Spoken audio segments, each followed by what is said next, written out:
해외 유입이 832명이고 내국인이 92.1%를 차지하고 있습니다. 이 중에서 6,776명, 약 65.3%가 격리 해제되었습니다.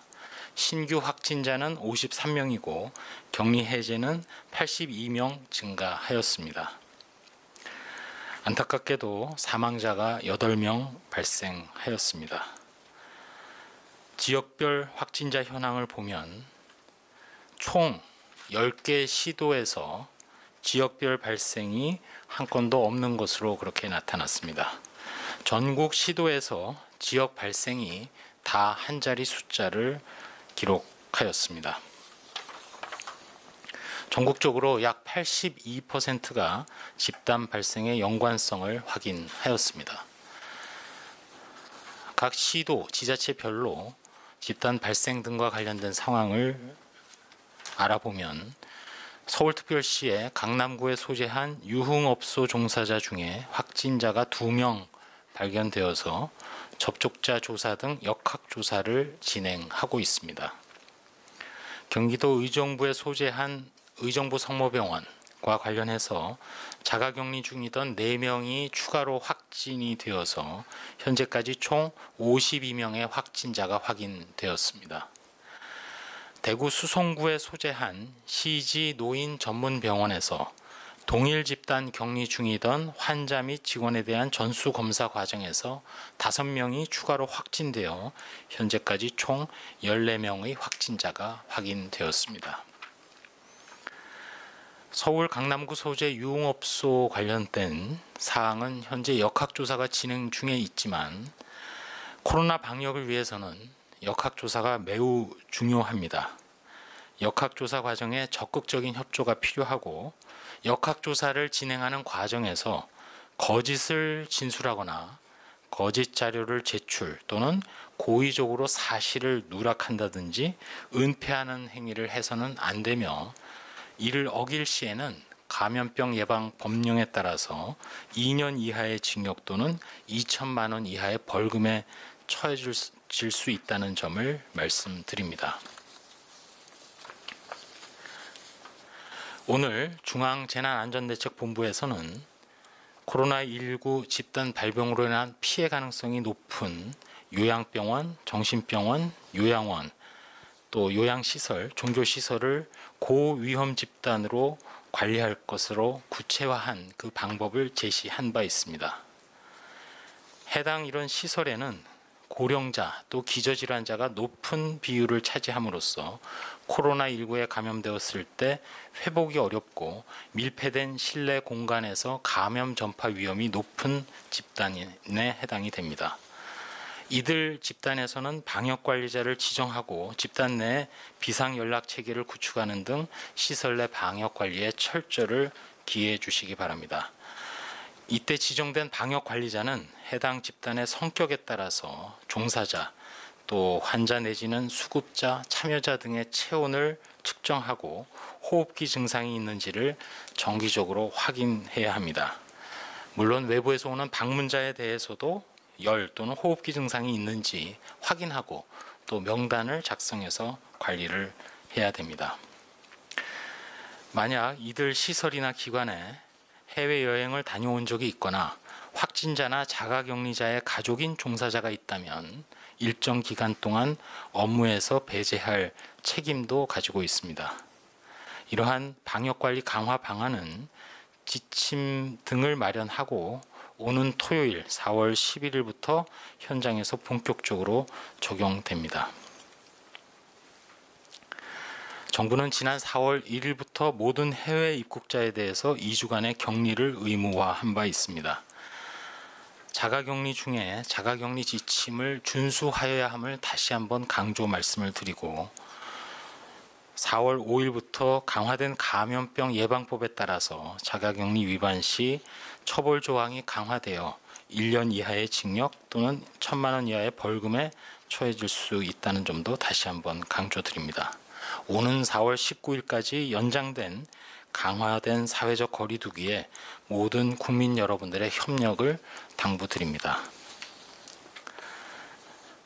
마지막으로 오늘 방역대책본부에서 연구개발 등과 관련해서도 한 말씀 드리겠습니다.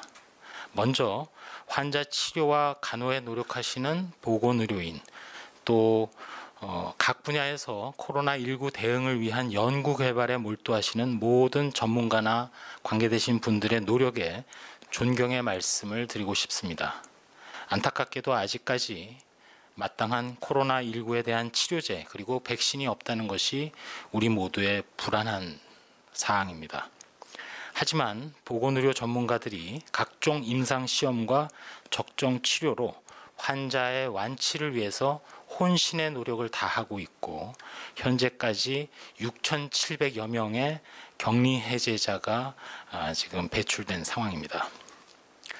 어제도 말씀을 드렸습니다만 혈장 치료, 또 기존의 항바이러스제를 코로나에 적용하는 약물 재창출, 기타 새로운 치료제 개발, 또 백신 개발에 많은 연구자분들이 큰 활약을 하고 계십니다. 보건복지부를 중심으로 이 모든 노력에 대해서 적극 지원하고 신속한 협력 체계를 구축하였고 강화하겠습니다. 원칙적으로 저희 방역 당국에서는 임상 전문가인 의사분들, 그리고 각 전문 학회, 중앙임상위원회 등의 판단, 그리고 전문적인 식견을 전적으로 존중합니다. 저희 방역당국은 치료와 임상, 백신 치료제 개발 기반 마련에 필요한 각종 감시체계, 의료정보, 유전자 분석 정보 등을 공유하고 적극적으로 활용될 수 있도록 더 한층 노력하겠습니다.